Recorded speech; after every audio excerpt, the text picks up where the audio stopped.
Hi, ನಾನು ನಿಮ್ಮ Vasant Kumar. Taste and ಟ್ರಾವೆಲ್ಗೆ ಸ್ವಾಗತ. ಇವತ್ತು ನಾನು ನನ್ನ ಬೈಕ್ ಹೋಂಡಾ NX 200 ಫಸ್ಟ್ ಸರ್ವಿಸ್ ಬಗ್ಗೆ ರಿವ್ಯೂ ಮಾಡ್ತಾ ಇದ್ದೀನಿ. ಇದ್ರ ಕಾಸ್ಟ್ ಎಷ್ಟಾಗುತ್ತೆ, ಏನೇನು ಫ್ರೀ ಬರುತ್ತೆ, ಏನೇನು ಚಾರ್ಜ್ ಮಾಡ್ತಾರೆ, ಅದ್ರ ಬಗ್ಗೆ ಎಲ್ಲ ತಿಳ್ಕೊಳ್ಳೋಣ. ಬನ್ನಿ. ಸೊ ನೋಡಿ, ಇವತ್ತು ನಾನು ಮಲ್ಲೇಶ್ವರಂ ಹತ್ರ ಹೋಗ್ತಾ ಇದ್ದೀನಿ. 17 ಕ್ರಾಸ್ ಹತ್ರ ಇದೆ ಹೋಂಡಾ ಸರ್ವಿಸ್. ಧ್ರುವೇಶ್ ಹೋಂಡಾ ಸರ್ವಿಸ್ ಅಂತ ಇದೆ. ನಾವಿವತ್ತು ಅಲ್ಲಿಗೆ ಹೋಗ್ಬೇಕು. ಅಲ್ಲಿಗೆ ಹೋಗಿಂತ ಮುಂಚೆ ನನ್ನ ಲಾಸ್ಟ್ ವಿಡಿಯೋದಲ್ಲಿ ನಮ್ಮ ಬ್ರದರ್ ಒಬ್ಬರು ಕಮೆಂಟ್ ಮಾಡಿದ್ರು, ನಾವು ಈ ಗಾಡಿಯ ಹಿಮಾಲಯನ್ಗೆ ಕಂಪೇರ್ ಮಾಡ್ಬೋದಾ ಅಂತ ಹೇಳ್ಬಿಟ್ಟು. ನಾವು ಈ ಗಾಡಿಯ ಯಾವುದೇ ಕಾರಣಕ್ಕೂ ನಾವು ಹಿಮಾಲಯನ್ಗೆ ಕಂಪೇರ್ ಮಾಡೋಕ್ಕಾಗಲ್ಲ. ಇದು ಇದು ಇದು ಪ್ರೈಸ್ ಒಂದು 2,06,000 to 10,000 ಬರುತ್ತೆ. ಹಿಮಾಲಯ ನಿಮಗೆ 4,00,000 ಸಮಥಿಂಗ್ ಹತ್ತಿರ ಬರುತ್ತೆ, ಆಲ್ಮೋಸ್ಟ್ ಡಬಲ್. ಅದೇ ಥರ ಪರ್ಫಾರ್ಮೆನ್ಸು, ಕಾಸ್ಟು ಎಲ್ಲ ಕೂಡ ಪವರ್ ಗಿವರ್ ಎಲ್ಲ ಚೇಂಜ್ ಆಗುತ್ತೆ. ಅದ್ರ ಬೇರೆ ಪವರೇ ಬೇರೆ ಇರುತ್ತೆ, ಇದ್ರ ಪವರೇ ಬೇರೆ ಇರುತ್ತೆ. ಇದು ಸಿಂಪಲ್ ಆಗಿ ನಾನು ಸಿಟಿಲಿ ಓಡಿಸ್ತೀನಿ. 15 days ಇಲ್ಲ ಮಂತ್ಲಿಗೆ ಒನ್ ಟೈಮ್ ನಾವು ಹೊರಗಡೆ ಹೋಗ್ತೀನಿ. ಒಂದು 150-200 ಕಿಲೋಮೀಟರ್ ಆ ಥರವರೆಗೆ ನಿಮಗೆ ಚೆನ್ನಾಗಿರುತ್ತೆ.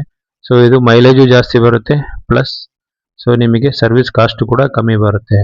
ನೀವು ಹಿಮಾಲಯನ್ ಕಂಪೇರ್ ಮಾಡಿದ್ರೆ ಹಿಮಾಲಯನ್ ಪ್ರೈಸು ಕೂಡ ಜಾಸ್ತಿ, ಸರ್ವಿಸ್ ಕಾಸ್ಟ್ ಕೂಡ ಜಾಸ್ತಿ ಬರುತ್ತೆ, ಪ್ಲಸ್ ನಿಮಗೆ ಮೈಲೇಜ್ ಕೂಡ ಕಮ್ಮಿ ಬರುತ್ತೆ. ಇನ್ಕ್ಲೂಡಿಂಗ್ ಎಕ್ಸ್ಪಲ್ಸ್ ಕೂಡ ಕಂಪೇರ್ ಮಾಡೋಕ್ಕಲ್ಲ, ಎಕ್ಸ್ಪಲ್ಸ್ ಬೇರೆ ಥರ ಇರುತ್ತೆ ಆಫ್ ರೋಡ್ಗೆ. ಇದು ಸಿಂಪಲ್ ಆಫ್ ರೋಡ್ ಪ್ಲಸ್ ಸಿಟಿಗೆ ಚೆನ್ನಾಗಿದೆ ನಿಮಗಿದು. ಏನಂತ ಹೇಳ್ತಾರಲ್ಲ, ಕಾಸು ಕೊಟ್ಟಂಗೆ ಕಜ್ಜಾಯ ಅಂತ ಹೇಳ್ಬಿಟ್ಟು ಆ ಥರ. ನಾವು ಎಷ್ಟು ಕಾಸು ಕೊಡ್ತೀವಿ ಅದ್ರ ಮೇಲೆ ಕ್ವಾಲಿಟಿ ಇದೆಲ್ಲ ಡಿಪೆಂಡ್ ಆಗುತ್ತೆ. ಇದು ಸಿಂಪಲ್ ಆಗಿರುತ್ತೆ, ಸಿಟಿಲಿ ಓಡಿಸ್ಬೋದು. ಪ್ಲಸ್ ರೇರ್ ನೀವು ಹೊರಗಡೆ ಹೋಗ್ಬೋದು. ಆ ಥರ ಇರೋರಿಗೆ ಮಾತ್ರ. ನಾವಿವಾಗ 17 ಕ್ರಾಸ್ ಮಲ್ಲೇಶ್ವರಂ ಹತ್ರ ಹೋಗ್ತಾ ಇದೀವಿ. ಅಲ್ಲಿ ಹೋಗೋಣ ಬನ್ನಿ. ಅಲ್ಲಿ ಹೋಂಡಾ ಸರ್ವಿಸ್ ಆ ಥರ ಹೋದ. ಅಲ್ಲಿ ಹೋದಾಗ ನೋಡಿ, ಇದೇ ಅವ್ರದ್ದು ಹೋಂಡಾ ಸರ್ವಿಸ್. ಇಲ್ಲಿಗೆ ಹೋದಾಗ ಅವ್ರ ರೆಸ್ಪಾನ್ಸ್ ಚೆನ್ನಾಗಿತ್ತು. ಚೆನ್ನಾಗಿ ರೆಸ್ಪಾನ್ಸ್ ಮಾಡಿದ್ರು ನಮಗೆ. ಅವರು ಹೇಳಿದರು 2 hour ಆಗುತ್ತೆ ಸರ್ ಸರ್ವಿಸ್ ಮಾಡೋದಕ್ಕೆ ಅಂತ ಹೇಳಿದ್ರು. ಓಕೆ, ನಾನು 2 hour ಅಲ್ಲೇ ವೆಯ್ಟ್ ಮಾಡಿ ನಾನು ಗಾಡಿ ಇಸ್ಕೊಬಂದೆ. ನಂದು ಗಾಡಿ ಓಡಿದ್ದೆ 335 ಕಿಲೋಮೀಟರ್ ಮಾತ್ರ ಓಡಿತ್ತು. ನೋಡಿ, ನನ್ನ ಗಾಡಿ ಆಲ್ರೆಡಿ ಇವಾಗ ರೆಡಿ ಆಯಿತು. ಸರ್ವಿಸ್ ಮಾಡಿ ಕೊಟ್ಟರು ಗಾಡಿ.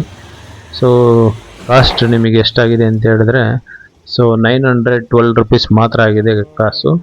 ಅದರಲ್ಲಿ ಪಾರ್ಟ್ಸ್ ಅಮೌಂಟ್ ಅಂತ ಹೇಳ್ಬಿಟ್ಟು 5 rupees 50 paise ಚಾರ್ಜ್ ಮಾಡಿದ್ದಾರೆ. ಇಂಜಿನ್ ಆಯಿಲು 906 rupees ಚಾರ್ಜ್ ಮಾಡಿದ್ದಾರೆ. ಟೋಟಲ್ 912 rupees ಮಾತ್ರ ಆಗಿದೆ. ಇಂಜಿನ್ ಆಯಿಲ್ ಮಾತ್ರ ಕಾಸ್ಟ್ ನಮಗೆ ಚಾರ್ಜ್ ಮಾಡಿದ್ದಾರೆ. ನೋಡಿ, ನಾನು ಸ್ಕ್ರೀನ್ ಶಾಟ್ ಹಾಕಿ ಕಳಿಸಿದ್ದೀನಿ ಇಲ್ಲಿ. ನೋಡಿ, ಇದೇ ಟೋಟಲ್ ಅಮೌಂಟು. ಈ ವಿಡಿಯೋ ಲೈಕ್ ಆದರೆ ಒಂದು ಲೈಕ್ ಮಾಡಿ. ಇದೇ ಥರ ಬೈಕ್ ಮತ್ತು ಕುಕಿಂಗ್ ವಿಡಿಯೋಗಾಗಿ ಟೇಸ್ಟ್ ಆ್ಯಂಡ್ ಟ್ರಾವೆಲ್ಗೆ ಸಬ್ಸ್ಕ್ರೈಬ್ ಮಾಡಿ. Thank you. ಸಿಗೋಣ ನೆಕ್ಸ್ಟ್ ವಿಡಿಯೋದಲ್ಲಿ. Thank you all.